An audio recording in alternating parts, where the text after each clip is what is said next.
first time I've heard of this gentleman. His name is Talal Abu Ghazala. Right. And he's 81 years old. He's Jordanian. And I was just extremely impressed by his resume and his business acumen and accomplishments. He owns one of the largest professional services corporation, maybe the largest professional services corporation in accounting, HR. He has offices in 100 cities. All right. I want to put up on the screen the committees that he is the which one do we have first here? We have chairmanships. Right. It's actually, we didn't have enough to fit on one screen, so we have to do two different screens here. Really? Oh yeah. Is this the chairman or the memberships? What do we have? This is the board memberships. These are board memberships, right, just like we have on our sheet in front of us. Several. This resume is probably one of the most impressive ones I've ever seen. Yeah. He's chairman of the International Arab Society of Certified Accountants. He's a member of the advisory board of the NC Global Talent Competitiveness Index, member of the United Nations Social Impact Fund High Level Advisory Board, honorary membership from the Kuwaiti Association of Accountants and Auditors, special ambassador of the World Tourism Organization. The list, I mean, you can scroll through it of our control. You can just scroll through. You can see these are just some of the organizations that he's a member. Then you go to the chairmanships, right, where he's chairman, right, of organizations. Doc, go ahead. I mean, the chair of the Talal Abu Ghazala University College for Applied. They named a business college after him. That's how smart he is in analyzing things. He's the honorary president of the Bosphorus Summit's Board of Trustees in Turkey. Chair of the Honorary Council of Consortium for Sustainable Urbanization in the U.S., co-chair of the UN Global Network on Promoting Digital Technologies for Sustainable Urbanization. It goes on and on and on. I counted 36 different organizations and committees that he's the chairman of related to business and to economics. So I would say that he probably qualifies as an expert on understanding business cycles, economic cycles. I would say if he was testifying in a court of law, that we would say he is a bona fide expert in these matters. And his opinion would carry a lot of weight. Yes. So I came across an article that he published in 2018 in the Jordan Times, which is a newspaper I read. I try to go to it weekly. It's an English newspaper published in Amman, Jordan. And so he published an article December 26, 2018, Prepare Before Time Runs Out for the 2020 Global Economic Crisis. Right.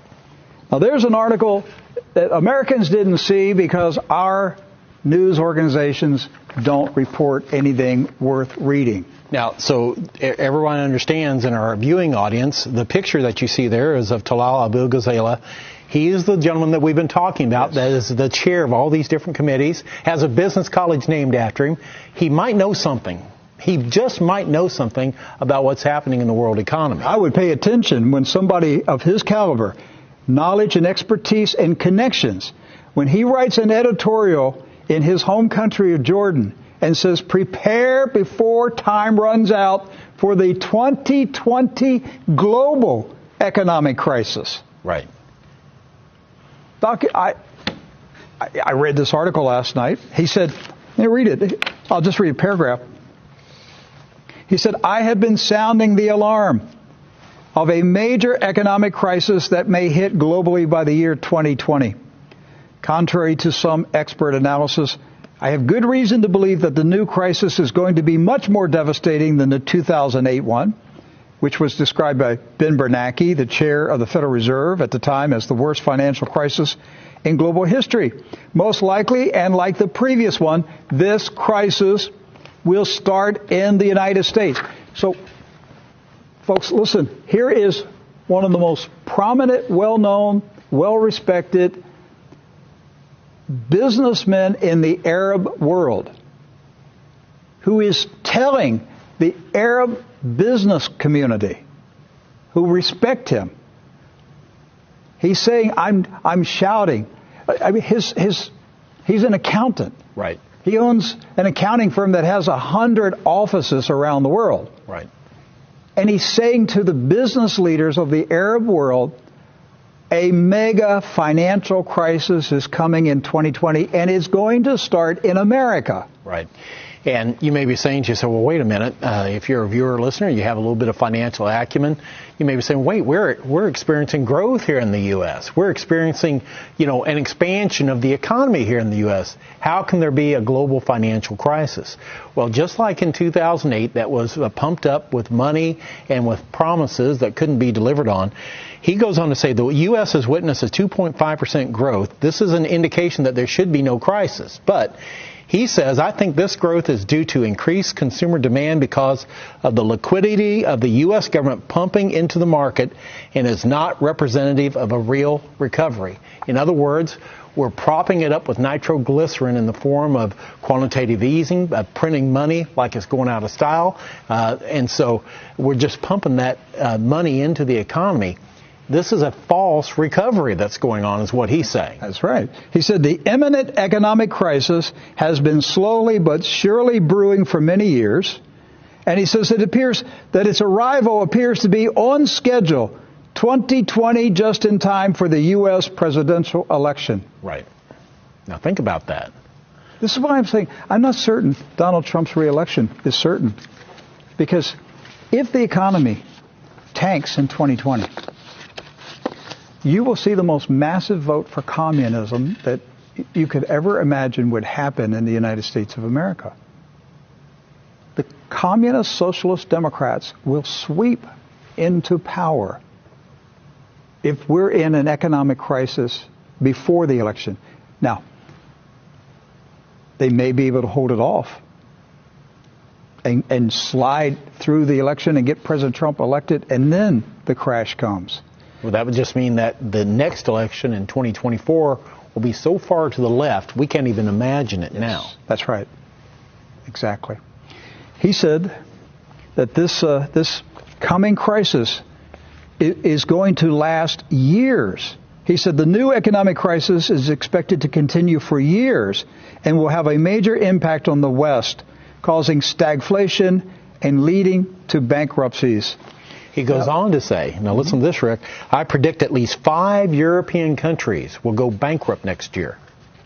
Do you hear that? This economic expert is saying, I predict at least 5 European countries will go bankrupt next year, which will not mean that they close shop. They'll just be unable to provide services to their citizens. He's a global accountant. Right. If you're going to listen to someone talk about accounting principles, I would listen to somebody at his level. Right. And he's saying, as you just said, he believes that 5 European nations are in such dire condition that they're going to go bankrupt. And we already see the first fruits of that by negative interest rates on their bond yields. They're popping up all over Europe right now, where they're actually paying people to take out mortgages. Think about that. And you say, oh, that's great. That's actually a very bad thing that's happening. That means that people don't have confidence in the economy anymore. Okay, so let's go to the next article. This is also the Jordan Times. He published this on June 2nd of this year, 2019. The title, The 2020 Global Crisis and a Third World War. Okay. He said, once again, for some time, I have been sounding the alarm of an impending major economic crisis that may hit globally by the end of 2020.